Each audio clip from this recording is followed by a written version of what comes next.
Welcome to Harness Ancient Wisdom. Let's talk about gladiators. 5 of them, 5 gladiators who fought, bled and lived long enough to be remembered. Not because they wanted to fight, but because in most cases they had to. These gladiators fought well. The arena doesn't let you fade quietly. It keeps you loud and alive, even after you're gone. These men weren't heroes, just survivors. Some fought for freedom, some fought for fame, and some fought because they had no choice. Number 4 on the list is crazy, so make sure to check the Beastmaster out. Their names stayed because they were the best. That's all it was. Let's start, and if you could give a like and subscribe, I would be very grateful. Okay, let's get into it. Spartacus. You already know the name. He's the most famous of them all, but it wasn't always like that.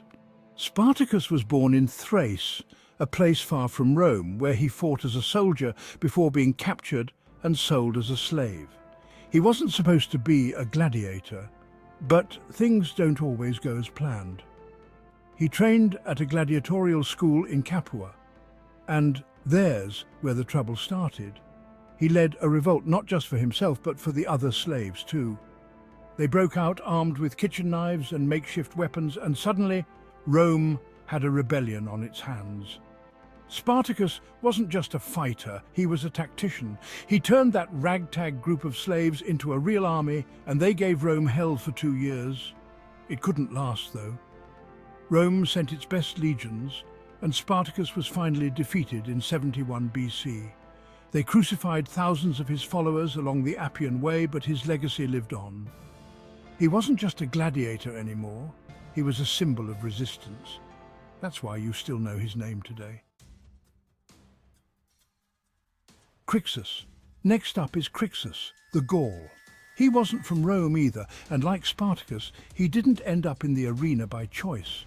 Rixus was a brute of a man, and he earned the title the undefeated Gaul because he was practically unstoppable in combat. He was a specialist in using a short sword and a large shield, a style that let him get close and crush opponents with raw power. But Rixus didn't just fight for the sport of it. He hated Rome, and every fight in the arena was personal for him. It was his way of getting back at the empire that had taken everything from him. He was with Spartacus during the rebellion, but they didn't always see eye to eye. Rixus wanted to head south and sack Rome itself, while Spartacus wanted to lead the slaves to freedom. Eventually, they split. Rixus led his men in a separate campaign, but it didn't go well. He was ambushed and killed by Roman forces around 72 BC, but his name didn't die with him. His death became a rallying cry for the rebellion, and Spartacus honored him by making sure the Romans paid in blood for taking his friend. Flammer. Now here's a man with a story. Flammer was Syrian by birth, and he could have been free. They gave him the rudis, that little wooden sword that meant he could retire and walk away. He won it not once but 4 times, and every time he chose to stay. Why? That's the question everyone asks.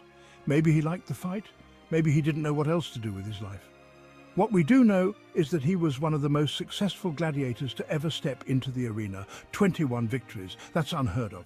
Flammer wasn't just good, he was tactical. He knew how to work a crowd and wear down an opponent.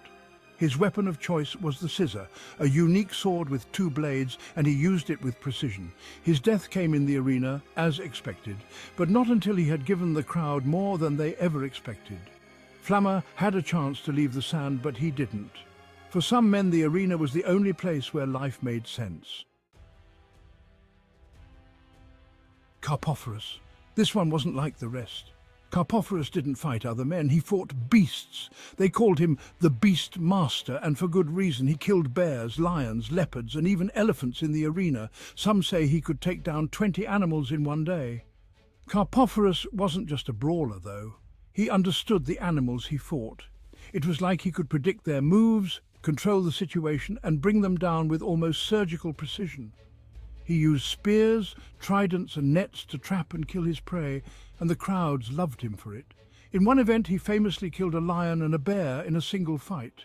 The crowd erupted, and Carpophorus became a legend.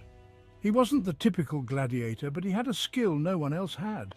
He could handle anything the arena threw at him, and that made him one of the greatest.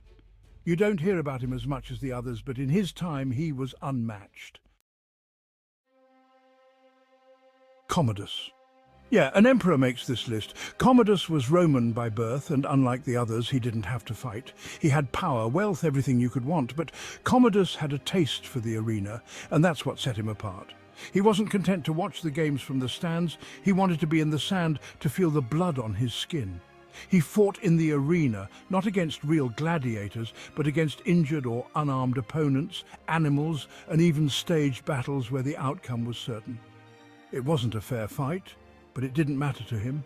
He loved the crowd's applause. He killed hundreds of animals in the arena, some say over 12,000, and he considered himself a god because of it. The Senate hated him for it, thought it was beneath an emperor to fight in the arena, but Commodus didn't care. His downfall didn't come from the sword, though. It came from betrayal. He was assassinated in 192 AD. He never died in the sand, but his love for the arena is what he's remembered for. Commodus is proof that even emperors couldn't escape the lure of the fight. These men weren't just gladiators. They were survivors in a world where survival meant violence and blood. Spartacus led a rebellion. Rixus fought with rage in his heart. Flammer had a chance to leave but chose to stay. Commodus mastered beasts, and Commodus wanted to be a god in the arena. Their names are still spoken because they didn't just live. They made the arena their home. They made their mark, and that's why, even now, we still talk about them. They fought for survival, but in doing so, they became legends. In the end, every gladiator dies.